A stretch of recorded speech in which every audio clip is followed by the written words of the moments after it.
우리 어제부터 보면 엘리야의 이동 경로에 대해서 성경이 기록하고 있습니다. 엘리야가 이젠 전무후무한 기근이 올 것이다. 비가 오지 않을 것이다. 이렇게 예언한 이후에 하나님이 엘리야를 어디로 보냈죠? 그릿 시냇가로 보냈습니다. 엘리야가 얼마나 좋았을까요? 지금 밖은 비가 오지 않아요. 그런데 하나님이 이끄시는 곳은 어디였습니까? 시냇가예요. 시냇가. 그러니까 하나님이 나는 사랑하시고 나를 구원하시려고 살리시려고 시냇가로 보내시는구나. 시냇가로 갔더니 아침 저녁으로 뭐가 또 날라와요? 최초의 성경에 나오는 배달 서비스죠. 까마귀가 날아와가지고 떡과 물과 고기들을 이렇게 날라주는 것입니다. 뭐 위생적이진 않았겠지만 그래도 먹고 살 만큼 날라왔던 거예요. 얼마나 하나님의 큰 기적을 경험했습니까? 엘리야는 이때까지만 해도 좋았을 거예요.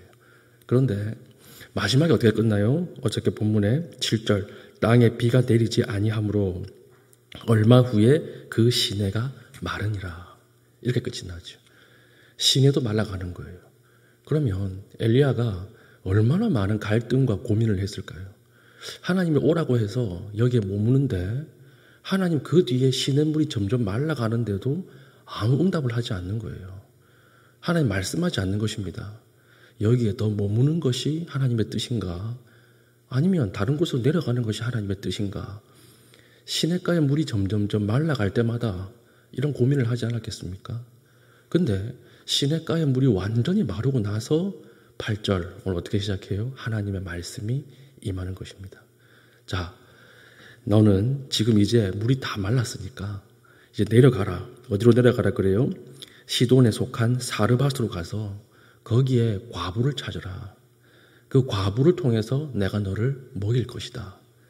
이때도 엘리야가 얼마나 좋았을까요? 그래, 하나님은 나를 죽이려고 하시진 않는구나. 내려갔는데 아주 부잣집에서 잘 먹게 하시면 되는데 이 과부가 어떤 과부예요? 기근이 너무 심하니까 이제 남은 것이 밀가루 이제 조금 하고 이제 기름 한 병밖에 없는 거예요. 나무를 줍고 있는 거죠. 이 나무 두어 개 주워가지고 이 밀가루로 떡을 아들과 함께 해먹고 우리 죽으려고 합니다. 그 과부의 마지막 음식을 하나님이 뺏어 먹으라 이렇게 얘기한 거예요. 엘리야가 가서 또 얘기를 하죠. 가지고 오라고. 저 같으면 절대 이렇게 말 못해요. 제가 죽지. 그거 먹고 죽으려고 하는 사람 걸 어떻게 뺏어 먹습니까? 그래가지고 엘리야가 이렇게 이 과부의 기름병과 이 떡을 계속해서 공급하는 이야기가 나옵니다. 이 이야기는 아무 뜻이 없는 것처럼 보이지만 이 엘리야의 이동 경로 안에 하나님의 인도하심의 방법이 들어있어요. 어떤 방법일까요? 하나님께서 시냇가의 물이 완전히 말라야 그 다음 말씀을 하시죠. 그리고 말씀을 하신 그 사르밧 과부의 집도 부잣집이 아니었습니다. 그 당시 고대 사회의 과부라고 하는 것은 오늘날 1인 가구 정도가 아니에요. 생존의 위협을 받고 있는 사람입니다. 근데 상황이 기근이 너무 심해서 그 사람조차도 먹을 게 없는 그 상황 가운데 있는 집으로 하나님이 엘리야를 보내시잖아요. 하나님 인도는 어떻습니까? 하나님의 길은요, 문이 수없이 많이 있어요. 문이 수없이 있기 때문에 하나님이 앞에 문을 열 때는 어떻게 열까요? 뒤에 문이 완전히 닫혀야 앞에 문을 열어요. 그래서 하나님이 인도하시는 길은 믿음이 없으면 갈 수 없습니다. 항상 믿음이 필요해요. 왜 그러냐면 하나님 동시에 문을 열지 않아요. 뒤에 문이 완전히 닫혀야 하나님이 그 다음 문을 여십니다. 그러면 뒤에 문이 닫히고 나서 앞에 문이 열리기까지의 시간은 무엇으로 버텨야 될까요? 시냇물 바라보고 있으면 시험 들어요. 다른 것 바라보고 있으면 시험 들어요. 하나님 바라보고 있어야 돼요. 그때를 하나님을 바라보고 기다리면 하나님의 말씀이 임하는데 그 말씀이 임하고 나서 인도하시는 길은 풍족한 길이냐? 그렇지 않아요. 1,000만 원이 필요하면 딱 200만 원만 주십니다. 그럼 나머지 800만 원은 어떻게 해요? 하나님 어떻게 채워주시는 거예요. 1,000만 원 구했는데 2,000만 원 주셨다. 그걸 한번 점검해 봐야 돼요. 하나님이 주신 게 맞는가? 진짜 하나님이 주신 것이라고 하면 이웃을 통해서 나누라고 주신 것이지 절대 혼자 다 쓰라고 주신 건 아닐 거예요. 하나님의 길은 항상 이렇게 인도를 받습니다. 그래서 항상 부족하다고 느끼는 거예요. 우리는 이것도 주셨으면 좋겠는데, 저것도 조금만 채워지면 좋겠는데. 근데 그렇지 않죠. 하나님이 우리 삶 가운데 돈이랑 힘이랑 시간, 이 세 가지를 다 안 주시죠. 그래서 죄를 안 짓는 거예요. 10대, 20대들은 우리 돈이 없죠. 힘이 있고 시간이 있는데 돈이 없어요. 그래서 죄를 못 짓는 거예요. 3, 4, 50대들은 뭐가 없어요? 시간이 없어요. 힘이 있고 돈이 있는데 시간이 없다고요. 이제 60대 은퇴하고 난 이후에는 뭐가 없습니까? 힘이 없어요. 돈이랑 시간이 많아도 힘이 없어서 죄를 못 짓는 것입니다. 우리 일생에 이 세 가지가 다 갖추어지면 100% 죄 짓고 살아요. 그래서 하나님이 우리를 인도하실 때는 뒤에 문을 완전히 닫고 그 다음 문을 여시기 때문에 그 사이에 하나님 앞에 신실함으로 인도함을 받아야 한다라고 하는 것입니다. 그래서 다 돌아보면 하나님께서 다 부족하게 살게 하셨던 것 같은데 내가 열심히 일해서 산 것보다 훨씬 더 풍족하게 하시는 경우가 더 많습니다. 오늘 마지막 보십시오. 16절 여호와께서 엘리야를 통하여 하신 말씀같이 통에 가루가 떨어지지 아니하고 병에 기름이 없어지지 아니한지라. 아멘이시죠. 하나님이 하나님의 인도를 통해서 부어주시는 길이 훨씬 더 풍성해요. 이것을 신뢰하고 오늘 하루 하나님 앞에 안심하며 살아갈 수 있는 믿음의 신실한 주의 백성 될 수 있기를 축복합니다. 두 번째는 17절부터 우리 24절까지는요. 엘리야가 사르밧 과부의 아들을 살리는 장면입니다. 과부에게 하나밖에 없는 아들을 죽은 거예요. 이 과부는 누구를 상징할까요? 그 당시에 한 여인이 겪을 수 있는, 인간이 겪을 수 있는 가장 큰 고통을 이 과부라고 하는 여인이 오늘 상징하고 있는 것입니다. 지금 우상을 숭배하는 나라, 다른 땅이죠. 남편은 없죠. 고대 사회에서 과부로 산다는 것이 얼마나 생존을 위협받습니까? 근데 마지막 이 과부의 생명줄이 무엇이었을까요? 아들이에요, 아들. 고대 가부장적 사회 속에서. 근데 이 아들이 죽는 것이죠. 그러니까 모든 소망이 다 끊어진 사람이에요. 근데 이때 누가 등장하죠? 엘리야라고 하는 사람이 등장하죠. 이것도 무슨 이야기일까요? 엘리야라고 하는 이름의 뜻이 있습니다. 엘리야라고 하는 말은요, 내 하나님은 여호와시다라고 하는 뜻이에요. 그래서 우리 예수님이 십자가 위에서 엘리 엘리 라마 사박다니 할 때 그 번역하면 나의 하나님, 나의 하나님이죠. 그 엘리가 엘리야의 엘리예요. 야라고 하는 것은 여호와의 축약형입니다. 그러니까 이거 합치면 나의 하나님은 여호와시다. 이 뜻이에요. 지금 과부가 아들을 안고 울고 있는 장소가 어디입니까? 오늘 나오죠. 사르밧 시돈이에요. 이 시돈이라고 하는 곳은 이세벨의 고향입니다.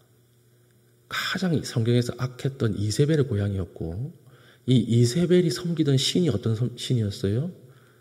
바알과 아세라 신이었잖아요. 그러니까 바알과 아세라 신의 심장부예요. 지금 이 시돈이라고 하는 땅은. 이 심장부에서 지금 누가 죽어나가는 거예요? 가장 불쌍한 한 여인의 가장 소중한 아들이 죽어가고 있는, 그리고 이미 죽은 모습으로 등장하고 있는 거죠. 바알과 아세라 신이 어떤 신입니까? 잘 살게 해주는 신이에요. 농사 신이에요. 농경 신이라고요. 그래서 바알과 아세라를 잘 섬기면 결실, 추수가 참 많이 돼서 잘 먹고 잘 살 수 있다. 이렇게 믿었던 신이 바알과 아세라 신입니다. 근데 이 신을 섬기는 심장부 도시에서 기근이 일어났죠. 그건 무슨 뜻일까요? 바알과 아세라는 하나님이 아니라는 거예요. 그리고 이 신을 섬기는 심장부에서 가장 불쌍한 사람, 가장 약한 사람의 아들이 죽습니다. 가장 비참한 일이 일어나요. 무슨 뜻일까요? 바알과 아세라는 하나님이 아니라는 거예요. 이때 누가 등장합니까? 엘리야. 우리 하나님이 여호와시다. 나의 하나님은 여호와다. 이 사람이 등장해서 죽은 아이를 껴안습니다. 이게 몇 절이죠? 21절. 그 아이 위에 몸을 3번 펴서 엎드리고 여호와께 부르짖어 이르되 내 하나님 여호와여 원하건대 이 아이의 혼으로 그의 몸으로 돌아오게 하옵소서 하니. 여기 21절에 나오는 내 하나님 여호와여, 이 말이 엘리야예요. 엘리야. 내 하나님 여호와여 이렇게 부르니까 하나님 어떻게 응답하세요? 22절 여호와께서 엘리야의 소리를 들으심으로, 나의 하나님은 여호와라고 하는 그 소리를 하늘에서 들으심으로 그 아이의 혼이 몸으로 돌아오고 살아난지라. 그럼 이 자리에서 우리 과부의 아들이 살아나는 사건을 통해서 어떤 일이 벌어지는 것입니까? 여호와가 하나님이라고 하는 것을 이방 사람들도 알게 되는 이 사건이 벌어지고 있는 것입니다. 오늘 저와 여러분의 하나님은 누구입니까? 돈입니까? 자녀입니까? 아니면 상황입니까? 환경입니까? 여러분의 하나님은 누구이십니까? 직장 가운데 요즘 다 이렇게 하고 살아. 요즘 다 이 일은 다 해. 이거 뭐 합법적인 건 아닌데 다 이렇게 하고 사니까 이거 잡아 가두려면 다 잡아가야 돼. 이러는 거 있어요. 여러분들의 하나님 누구십니까? 오늘 여러분들의 삶 가운데 나의 하나님은 여호와라고 하는 이 신앙의 고백이 여러분들의 가정과 여러분들의 생업과 직장 위에 울려 퍼질 수 있기를 축복합니다. 그래서 하나님 앞에 적진 한가운데 들어가 있는 그 여러분들 가운데도 세상 사람들이 여러분들을 바라보고 진짜 하나님이 여호와구나, 저 사람이 믿는 신이 진짜 신이구나, 이 고백을 할 수 있는 그런 믿음의 신실한 주의 백성 될 수 있기를 바라고, 특별히 두려워하지 마십시오.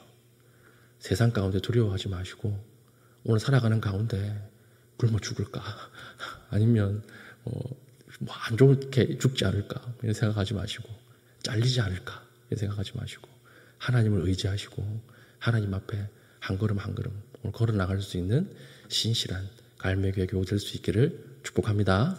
아멘. 기도하겠습니다. 오늘 말씀을 붙잡고 기도하겠습니다. 하나님, 이전의 문이 완전히 닫혀야 하나님 다음 문을 여신다고 하셨습니다. 하나님, 이 기간을 믿음으로 버티게 하여 주시고 하나님만 바라보게 하여 주시옵소서. 오늘 하루 세상 속에서 살아갈 때 하나님만 바라보게 하시고 믿지 않는 자들이 나의 삶과 신앙 고백을 보고 하나님이 정말 여호와라고 하는 사실을 발견할 수 있도록 나를 사용하여 주시옵소서. 기도하신 이후에 개인적인 기도의 제목을 가지고 기도하시고 자유롭게 돌아가시겠습니다.